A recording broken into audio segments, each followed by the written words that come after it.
Hello दोस्तों, dictation शुरू होगी 3 सेकंड बाद।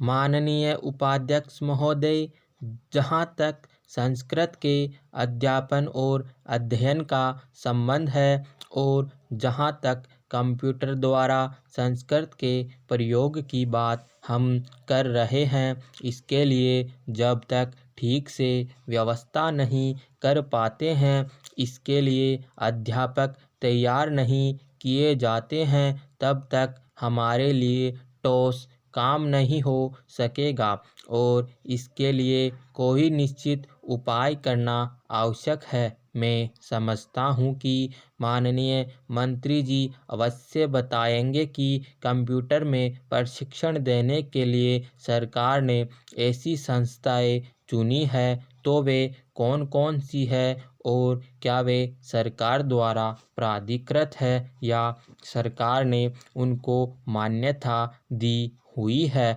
मैं माननीय मंत्री महोदय से यह भी जानना चाहता हूँ कि क्या अध्यापन प्रशिक्षण योजना के अंतर्गत या किसी अन्य कार्यक्रम के अंतर्गत या कंप्यूटर की सहायता से संस्कृत पढ़ाने की कोई योजना शुरू की गई है, तो क्या इसके लिए कोई सॉफ्टवेयर तैयार करने वाली संस्थाएं खोलने की योजना है या वर्तमान में जो कार्यरत संस्थाएं हैं उनको यह काम सौंपा गया है, जिससे कि आवश्यक धनराशि उन्हें दी जा सके और ठोस योजना बनाकर इसके लिए सॉफ्टवेयर उपलब्ध करा सके, जिससे संस्कृत की कंप्यूटर द्वारा प्रशिक्षण संबंधी जो हमारी नीति है या जो हम चाहते हैं उस दिशा में आगे बढ़ सके।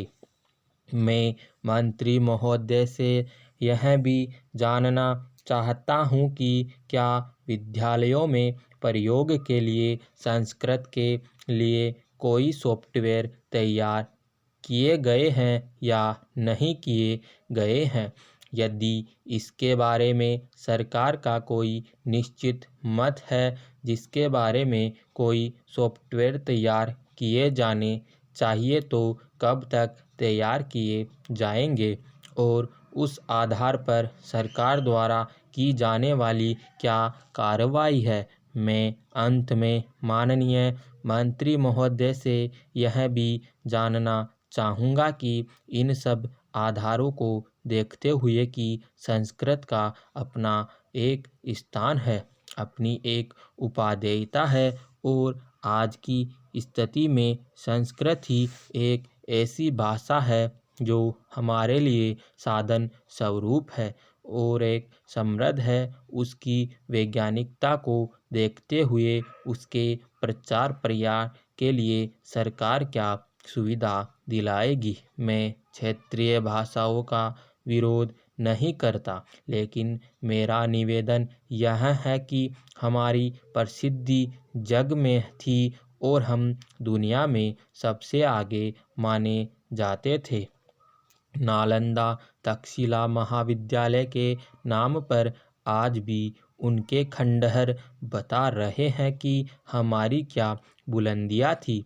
इससे यह बात प्रमाणित होती है कि नालंदा तक्षशिला के अंदर सारा विश्व शिक्षा ग्रहण करने के लिए आता था। उसकी भाषा क्या थी? सीधी सादी संस्कृत भाषा थी। संस्कृत भाषा के माध्यम से हम दुनिया भर में अपना ज्ञान देते थे, अक्षुण भंडार देते थे। आज प्रश्न यह है कि भारत को स्वतंत्र हुए कितने वर्ष हो रहे हैं, लेकिन भारत का रूप नहीं बन पा रहा है। मेरा निवेदन यह है कि भारत को समझने के लिए उसकी भाषा को समझना होगा, किंतु इसके अध्ययन और अध्यापन के लिए या प्रचार प्रसार के लिए जो व्यवस्था होनी चाहिए थी, वह आज तक संभव नहीं हुई है। समाप्त।